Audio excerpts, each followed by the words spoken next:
Konbanwa minasang. So today nga is Friday at last day natin sa trabaho. Kaya ito, bumisita na muna ako kila Evan at kila Joshua. So bali kasama nga natin yung tropa natin na Vietnamese dyan na si Kian. Yan nga pala ay senpai nila Joshua at Evan. So yun nga, para makabawi ako dito sa tatlo, nagdala nga ako ng maluluto nating ulam at ang menu nga natin ngayon guys ay putyero. So bali isa nga rin to talaga sa pinaka-paborito kong ulam dyan sa Pilipinas. Madalas ko niluluto to, natutunan ko lang to sa tatay ko. So baho natin, umpisahan nga pala to guys. Ako si Joel, TITP dito sa Japan. So ito nga, nag-prepare na ako dyan ng mga gulay natin na gagamitin. At dahil nakabili ako ng saging na saba sa Asian store, yun nga yung gagawin natin pampasarap dito or pampatamis. So pagpasensyaan nyo na nga guys at dito lagi yung vlog natin sa bahay nila kasi nga dito lang talaga peaceful yung natin, paligid natin. At nagkakasawaan na rin kami sa apartment ko ng mga tropa natin Vietnamese, kaya ito umiibang lugar muna tayo, dumadayo muna tayo.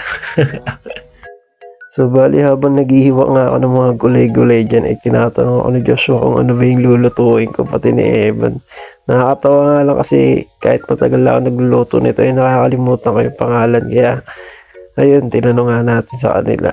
Tapos yun nga, natandaan pala ng mama niya. Alam pala ng mama ni Joshua yung tawag sa ulam na to. Kaya yun, nung sinabi yun, nag-sync in na sa akin.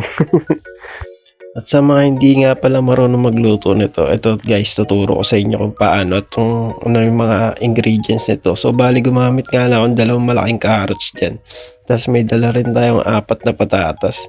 At meron tayong isang balot na bagyo beans. At dahil nakabili nga ako sa Asian store ng saging na saba, ayun, nagdala din ako ng 4 na piraso. Nilaga muna natin siya bago natin isama dito sa iluluto natin.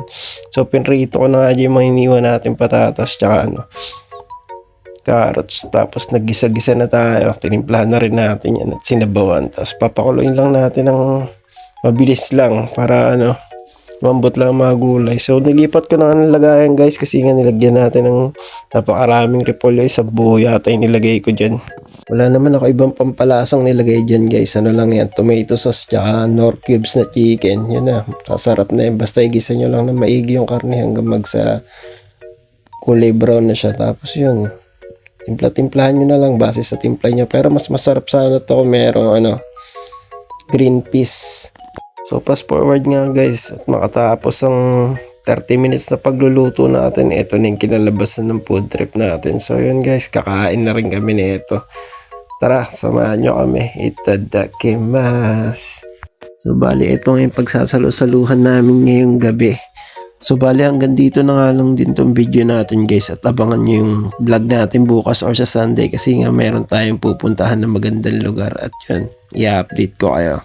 At kung gusto nyo nga matikman itong mga luto ko, tara punta na kayo dito sa Japan. So bali ito ang agency natin at ang ating school. Nandito na rin ang mga taong kailangan nyong hanapin para makapunta kayo dito sa Japan. Chikai made, sayonara, soshitigo, shicho, arigatou gozaimashita.